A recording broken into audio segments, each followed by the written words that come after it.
My name is Eric Ferguson, and I'm running for the office of the President of the U.S. Airline Pilots Association.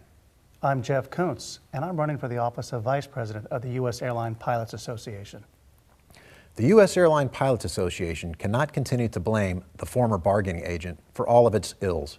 This is especially true and blatantly hypocritical when the actual persons they are often blaming is themselves, only at a time when the office door said something different.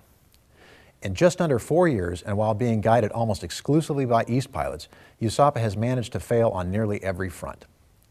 This is true, and it is appalling. Maintaining an impossible position in the face of the obvious cannot lead to positive consequences for any of us. The lack of measurable progress has really been caused by the never-ending attempt by USAPA to fix the seniority issue when it wasn't broken in the first place. Have U.S. Airways pilots learned anything since the merger began? All of the other candidates will say that USAPA is working on getting a contract and fixing the seniority issue. The seniority issue was never broken and was in fact completed exactly in accordance with what is now federal law. In the future, when likely faced with a merger with a much larger entity, the last thing U.S. Airways pilots want or will want is to be subject to bare tyranny of the majority type of democracy that USAPA has embraced. You will want to be certain that the results of a seniority arbitration are actually final and binding. This may be hard to believe, but the current America West contract already has some of the best work rules in the industry. The USAPA Negotiating Committee has done a woeful job of educating East pilots as to the many positive provisions which already exist in the West contract. When the merger began, it was envisioned that the West contract would form the basis for any new agreement, and much progress had been made.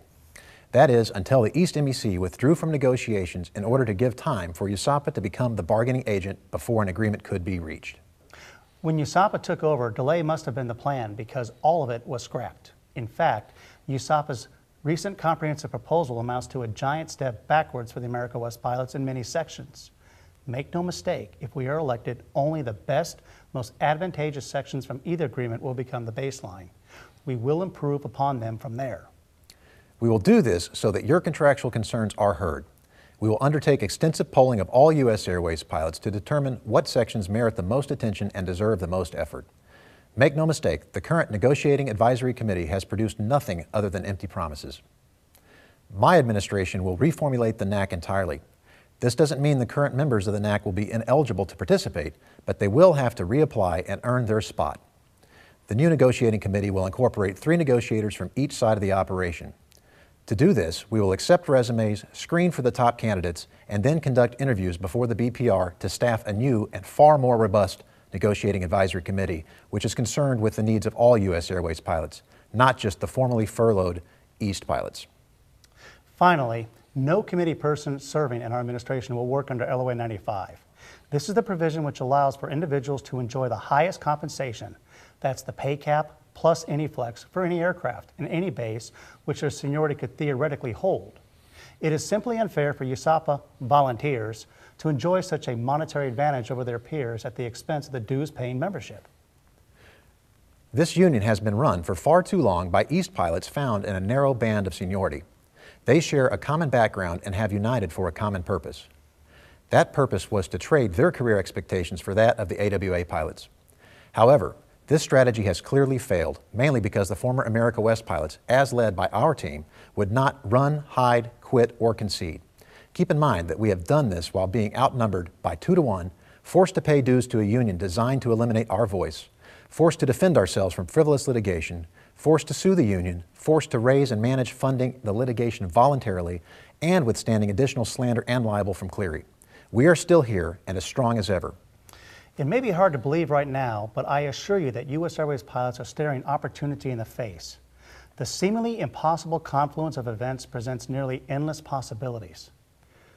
It is time to seize on them all and together improve our collective lot in life. We are offering a no-nonsense, straightforward solution to our problems.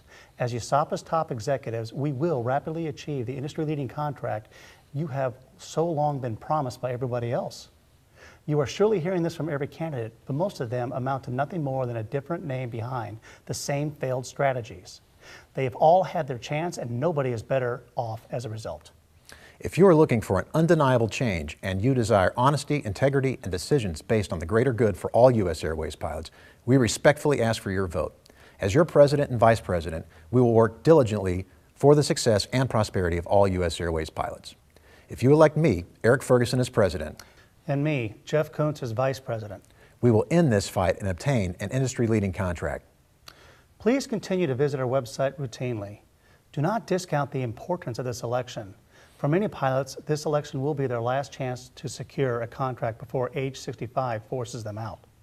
It is not too late to vote. More importantly, it is not too late to change your vote to the only team which represents the singular pathway to achieving our common goals. Polls close on February 23rd.